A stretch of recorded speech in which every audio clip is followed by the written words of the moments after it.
kasama ng Birhen ng Santo Rosario ng Lanaval, taimtim tayong manalangin upang maging karapat-dapat sa mga pangako ni Kristo. Sa ngalan ng Ama at ng Anak at ng Espiritu Santo. Amen. O Inang Maria, Reyna ng Santo Rosario ng Lanaval, sa iyong murang gulang, ipinamalas mo sa amin ang isang maningning na halimbawa kung paano marapat na tumalima sa kalooban ng Diyos. Ang iyong pagtalima ang siyang naging susi ng pagkakatawang tao ng ating Panginoon. Tulungan mo ako, O Inang Maria, na ako sana ay makatulad sa iyong halimbawa. Matuto sana akong tumalima sa kalooban ng Diyos para sa akin. Matutunan ko rin sanang ilaan ang aking sarili para sa Kanya sa pamamagitan ng bukal sa loob na paglilingkod sa aking kapwa, totohanang pag-alam sa Kanyang salita, at taus-pusong pagtanggap ng mga sakramento. Ibigin ko rin sana siya gaya ng pag-ibig mo upang maganap din sa akin ang Kanyang salita.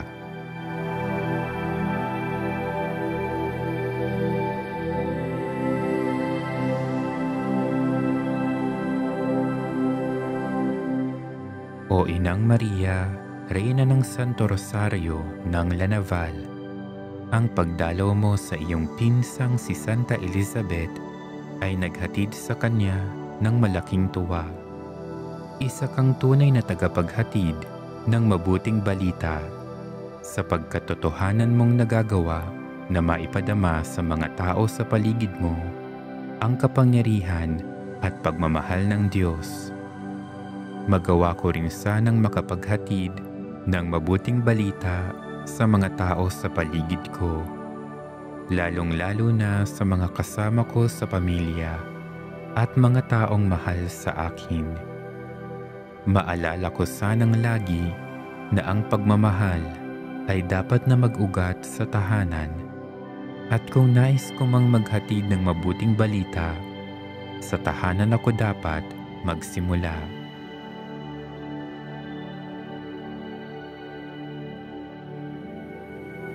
O Inang Maria, Reyna ng Santo Rosario ng Lanaval, ipinamalas mo ang iyong katapatan sa Diyos sa pamamagitan ng pagtupad sa Kanyang mga kautusan. Gayunpaman, alam mong ikaw ay matapat, hindi lamang dahil sa udyok ng kautusan, kundi dahil ito ay udyok ng pagmamahal. Ang pagmamahal na ito ang nagtuturo sa iyo na walang maliit na handog sa Panginoon kung ito ay iniaalay ng may dakilang pag-ibig. Turuan mo ako, O Inang Maria, na maging tapat sa Panginoon. Turuan mo ako na maipamalas ito sa pamamagitan ng pag-aalay sa Kanya ng kahit mga maliliit na bagay na aking ginagawa. Nang kahit sa maliliit na bagay na ito, magawa ko sanang makapagsimula tungo sa tuluyang paghahandog ng buong buhay ko para sa Kanya.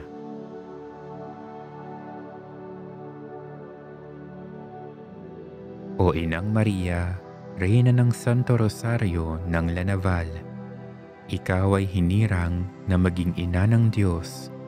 At bilang ina ng Diyos, hinirang ka hindi lamang para makiisa sa kadakilaan, kundi pati na rin sa pagpapakasakit na nakatakdang balikatin ng iyong anak. Gayunpaman, ang lahat ng ito ay tinatanggap mo ng buong kababaang loob, sapagkat batid mong ang kadakilaan ay iginagawad lamang sa mga taong nagdanas na ng pagpapakasakit. O Inang Maria, lagi ko sanang malaman na anumang dakilang bagay sa buhay na ito ay hindi hihigit sa kadakilaan ng buhay na ipinapangako ng Panginoon.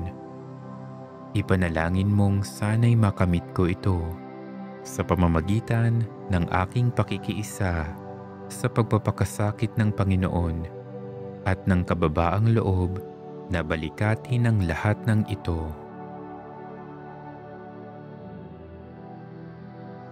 O Inang Maria, Reyna ng Santo Rosario ng Lanaval, sa huling hantungan ng iyong anak, naroon ka rin, Inang Maria, upang kahit sa huling sandali maghain sa kanya ng pagmamahal at upang ihain din sa Ama ang iyong sarili, kaisa ng pag-aalay ng sarili ng Diyos Anak. Sinundan mo siya hanggang sa krus.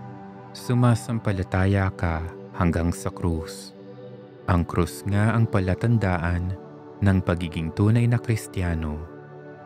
At krus din ang dahilan kung bakit mahirap sumunod sa Panginoon. Ang krus laban sa tukso ng kapangyarihan. Ang krus laban sa tukso ng kayamanan. Ang krus laban sa tukso ng kamunduhan. Ang krus laban sa tukso ng pagkamakasarili.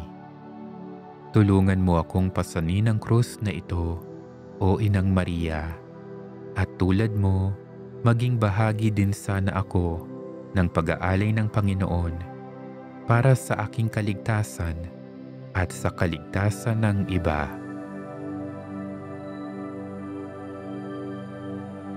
O Inang Maria, Reyna ng Santo Rosario ng Lanaval, ang muling pagkabuhay ng Panginoon ay isang mabuting balita, hindi lamang para sa iyo, kundi para na rin sa kanyang mga alagad at sa lahat ng mga taong nananalig sa kanya.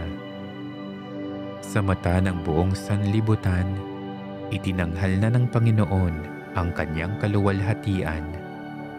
Ang kaluwalhatiang naghahatid ng kapayapaan. Ipanalangin mo, O Inang Maria, na sana'y maging bahagi ako ng kaluwalhatiang ito.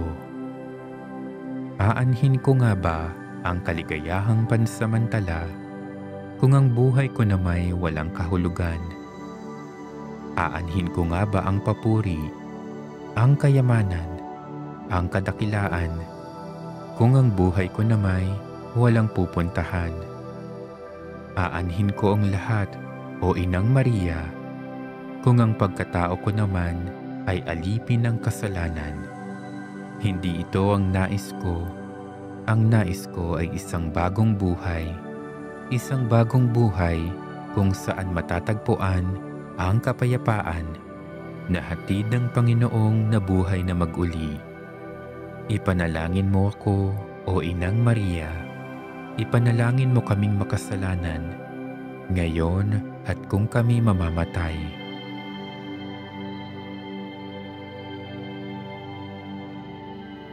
O Inang Maria, Reyna ng Santo Rosario ng Lanaval, kasama ka ng mga apostol, maging sa simula pa lamang ng pagsibol ng simbahan.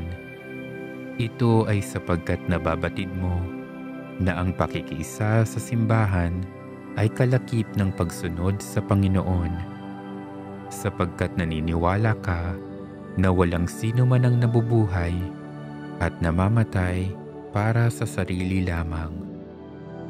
O Inang Maria, bahagi ako ng simbahan, subalit paano ko ito pinapatunayan sa aking sarili at sa ibang tao?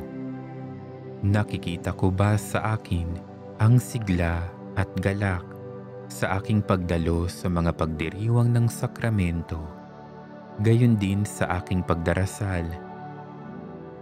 Nakikita ko ba sa akin ang malasakit sa aking kapwa at ang pagsisikap na makiisa sa kanilang tuwa at hapis, tulad ng isang tunay at mapagmalasakit na Kristiyano at kapatid sa pananampalataya? Ipaalala mo nawa sa akin, Inang Maria, ang aking pananagutan at bigyan mo ako ng inspirasyon na aking matupad ang mga pananagutang ito para sa ikabubuti ng simbahang ikaw din ang ina at tagapanalangin. O Inang Maria, Reyna ng Santo Rosario ng Lanaval, ang pagiging ina ng Diyos ay isang malaking biyaya para sa iyo. Subalit ito rin ang nagdala sa iyo ng isang malaking pagsubok. Gayunpaman, hindi mo inalintana ang anumang hirap na iyong sasapitin, anumang balaraw na tatarak sa iyong puso, sapagkat naniniwala kang sa dulo ng lahat ng ito ay naghihintay ang gantimpalang inilalaan ng Diyos para sa mga taong kinalulugdan niya. Sino nga ba ang unang dapat na tanghaling mapalad, kundi ikaw, o Ina, na siyang una ring tumalima sa kalooban ng Diyos, na siyang una ring sumunod sa mga yapak ng iyong anak, na siyang una ring tumikim ng pasakit na dulot ng pagsunod na ito. Larawan ka, o Inang Maria, ng katuparan ng mga pangako ng Diyos. Lagi ko sanang maisapuso ang mga pangakong ito upang maging lakas ko sa oras ng kagipitan at maging tanglaw tungo sa bukas na aking pupuntahan. O Inang Maria, Reyna ng Santo Rosario ng Lanaval, katulad mo, ang puso ko ay nagpupuri din at nagagalak rin ang aking espiritu dahil sa mga dakilang bagay na ginagawa sa iyo ng Diyos na makapangyarihan. Dahil dito, ikaw ay aking naging tagapamagitan at naging kasama sa pananalangin at pagpupuri sa Diyos. Sa loob ng pananalangin ito, aking napagnilayan ang mga dakilang bagay na maaari ding maganap sa akin kung ako ay makakatulad sa uri ng iyong paglilingkod at pagmamahal sa Diyos. Batid kong hindi natatapos ang lahat dito. Higit na malaking hamon ang naghihintay sa akin sa pagpapatuloy ko ng paglalakbay sa buhay. Gayunpaman, ngayoy mas malakas na ang aking loob na harapin ito, sapagkat batid ko ang Panginoon ay laging lumilingap sa kanyang abang aliping tulad ko. At dahil batid ko na mayroon akong pinagpalang ina tulad mo na laging malalapitan at mananalangin para sa akin.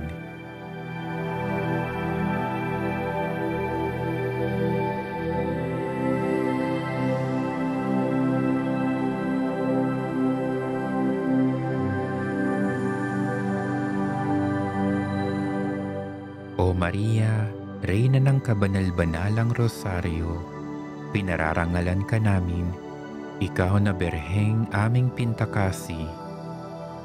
Kaisa ng iyong anak na si Jesus, lubos kaming nagpapasalamat sa pagkupkop mo sa amin bilang iyong mga abang anak. Kaisa mo, ituro mo sa amin kung paanong sumampalataya ng ganap, sumunod ng may kababaang loob at maglingkod ng tapat kay Kristo. O Maria, Ina ng Awa, kalingain mo kaming mga makasalanan, alalahanin mo kaming iyong mga anak, lalo na sa gitna ng aming mga kahinaan, kalumbayan at kahirapan. Sa iyong makainang pagkakandili, ingatan mo kami sa kasamaan at ilahad kay Kristo ang aming mga dalangin.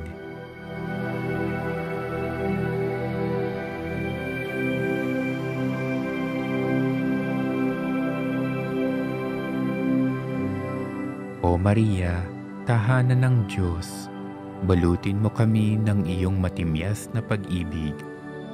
Sa iyong maalab na pagmamahal, inihatid mo si Kristo sa mundo sa kanyang pagsilang at nanatili kang kasama niya hanggang kamatayan. Samahan mo kami sa aming paglalakbay dito sa lupa. Huwag mong ipahintulot na kami makalimot tumawag sa iyo. At tanglawan mo kami pabalik sa tahanan ng Ama. Sa pamamagitan ni Hesukristo, kasama ng Espiritu Santo, magpasawalang hanggan. Amen.